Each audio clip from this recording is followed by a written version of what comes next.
Yo, what's good everyone? As you guys have been asking and waiting for, it's time. So the Demon1 2024 aim routine. It's changed. I've added more scenarios to it. I love it. I think all the tests I have in here are fantastic and they help me out a lot. I'll have a link in the description to the aim routine. You guys can try it out yourselves. Yeah, let's get right to it. Okay, in this first scenario that we're gonna go into is for this one, don't worry about your scores for any of these as you're starting off. It's mostly just building your muscle memory and like understanding what you're doing in it, and then like once you know what you're doing, you wanna then you can like play for score as like an extra motive. But in this one, I mostly focus on like flopping from target to target as fast as I can in one motion, and just like doing flicks. But it's a little bit of tracking. The tracking is not that hard, it's just mostly swapping from target to target as fast as possible after you finish it off. And it kind of just helps you like develop speed while keeping like a little bit of aim and tracking. But this one is mostly for like speed. Just to like help you get your mouse going, get your, your wrist and arm going. You like do fast swaps. Not too aim focused or tracking focused, it's mostly just like flopping from target to target fast. Alright, and then the second scenario is just a basic standard tracking scenario. Just works on your tracking. This is like the aiming part. This is pure aim, pure tracking. Helps you work on your tracking. One of my favorites. And this one you can obviously go for high scores and like you want to have a high accuracy. This one's like pure skill required. How good you can track and really works on your tracking.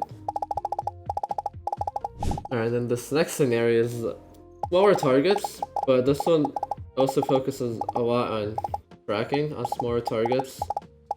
This one's pretty good, I would say. Helps you tracking a lot. And you want to be like super, what should we call it? Precise with these ones because the targets are very small. Almost like headshots. You know, like in VALORANT, you see a head moving around, you track it. It's like the same thing, but in an aim trainer. Helps you work on the moving targets while being small, and you have to be precise and accurate. As for this one, I would say don't worry about like your score too much either. Just mainly focus on being as accurate as you can with the targets, and you can also be like super fast if you like kill the targets fast enough. Like that's more for like later. First, for these scenarios, I would say you should start out and focus on like the gist of like what the scenario is to do. So, alright, this next one is a bit of both. It's like tracking and aiming. This one is super fun. This is one of my favorites as well. It just works on like your overall tracking up, down, being super precise, moving target. This is like one of the better ones for like pure tracking. It works on like everything overall, not just left, right, but also up, down.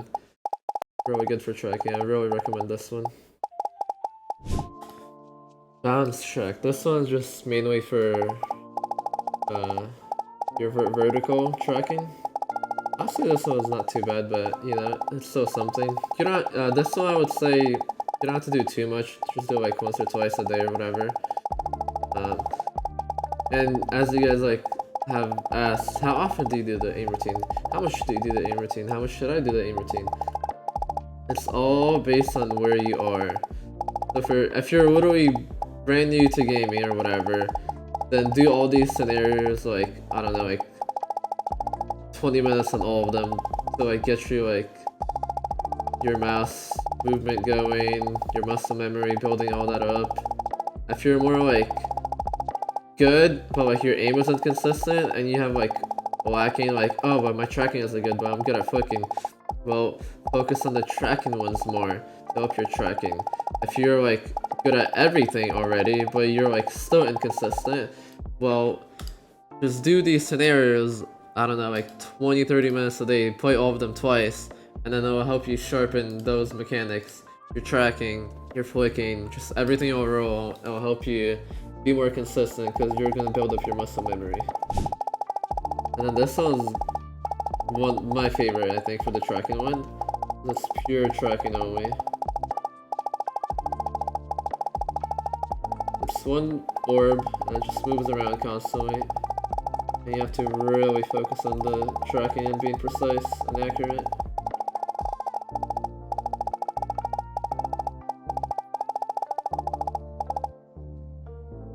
Alright, this next one is actually our first clicking scenario, where you're actually more aim-based.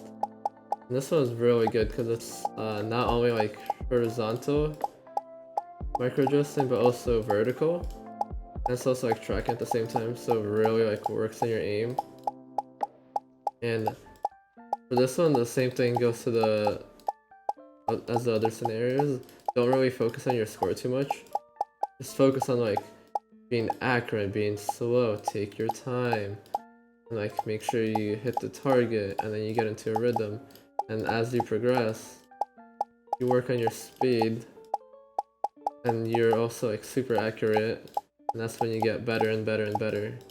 And this one's like really like a really good one. This is my favorite to really work on. And this next one is also one of my favorites because this is just like small micro adjusting, static targets, head level, they're super small. For me, I can go super fast because I already know how to flick like this.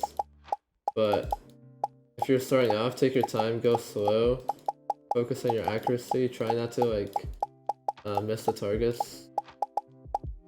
And as you get better, like you are more accurate, you have more speed, then you can like add the speed factor in there and go super fast and be super accurate at the same time.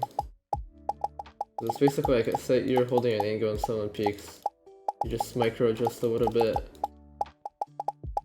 and work on your accuracy and speed, and it just builds your muscle memory more and more.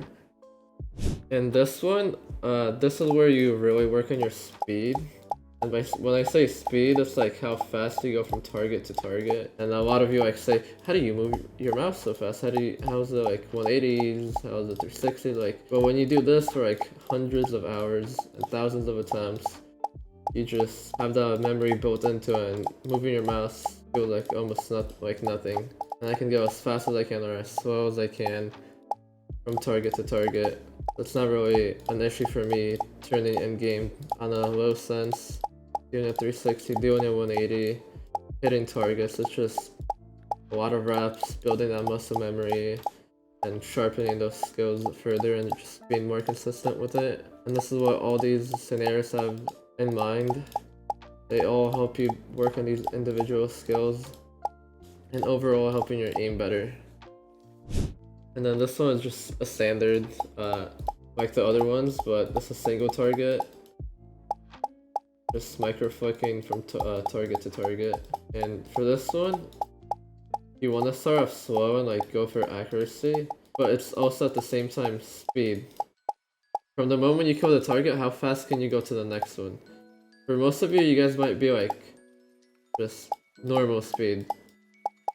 But then there's faster when you're like, once you're like better with it and your speed's faster. And then later on, like this is how you're gonna be doing it all the time. And it really works on the accuracy and speed of yours. This is like one of the best ones as well. I mean, honestly, all the scenarios I have here are like really good. And they help you for like each individual aspect. And then this one is also static, multiple targets, but they're a lot smaller.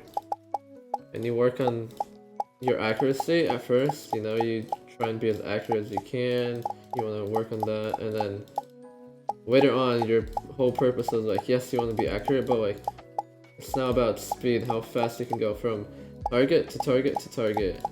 And just working that speed more and more and more. It's all about repetition, how much you do it, how long do you do it for, how often you do it. I would say, I don't know, depends on your skills. What do you need for tracking? Do the tracking ones. You need more speed? Do scenarios like this that help you build up your speed. Accuracy will come with that. I would do it before I play or like after, like towards night before I go to bed. Just work on it and then do it for like an hour or two, like put in some effort, it'll help you get better. And now onto the Valorant gameplay. Okay, and now for the in-game part. This hasn't changed much at all. I hop in the range and I just shoot targets around. Try not to spray. Obviously some aiming tips. Don't spray, just go for bursts and taps. That's how you mostly want to play. And when you look at it from here, this is basically like all those static aiming scenarios we were doing, like the headshot one or Valorant small flicks and stuff. But like in the aim trainer, you don't have any of these distractions. Just little orbs are basically headshots. And all we were doing in there was just micro adjusting and going fast. Except now you're in the real game, and there's recoil, there's, you know, a gun you have to use, and there's all these distractions on like the whole body and everything. But when you're in the aim lab, you're aim training, you're building the habit of just clicking heads left to right, adjusting, going fast, going slow, being accurate. Now you're in the real game, the same thing. That's what you've been practicing. Some people it can help, for some people won't, but as long as you're doing something, anything will help. And I'll take a sheriff, I'll just do like a random flicks from all sorts of like directions. And as long as you're in the range, just, I don't know, 10, 15, 20, 30 minutes before you play or whenever throughout the day, you're missing shots, go do the aim routine, go get your aim rate, warm up, small adjustments, move around. You don't have to go fast, you can go slow, move around, go from target to target. But that's pretty much it for the range part. There's not much else you can do besides just get in here and shoot targets. And obviously all of this helps as you are progressing through aim lab. All the speed scenarios, all the tracking scenarios, being accurate, being fast, allows you to do fast flicks and movements. The more you do it, the better, obviously, and there's obviously limits to it. You don't want to do too much. Focus on that, just do it over time, and you won't see the improvements like that. It'll just be like natural. It will just be like, you'll feel faster, or like, you won't like feel fast, but like, you'll realize eventually, like, oh my god, like, I've gotten so much faster, like, I can do this now. I'm like so quick, so fast. I can move my mouse around so quickly. It feels so easy for me. I'm so much more accurate. My tracking is better. And it's not gonna happen overnight. You won't really notice it, but your gameplay will definitely improve. And as long as you are working on your flaws that you have, like if you're bad at tracking, do a lot of tracking ones. If you're starting to just do everything a lot, I hope you improve overall. If you're just like bad at flicking, work on the flicking ones and stuff that I have there. As far as DMs, you can run like, I don't know, like 5 DMs. Don't do too many DMs. Just do all of that and then like finish your aim routine strong with like a couple of DMs. Get like a couple wins in there. Make sure you're doing like the things I was saying, like don't spray a lot, don't crouch, just go for taps. Be accurate on the people in the DMs that you're playing against. Crosshair placement is very important as well. Just have your crosshair placement high, and then everything else will come to natural. There you guys have it, the 2024 Demon1 aim routine. Thank you guys for watching. Hopefully this helps you guys out, because the last one did pretty good. Helped you guys out, and then yeah, here's your 2024 one. Thank you guys for watching, and I'll see you guys in the 2025 one potentially. Peace.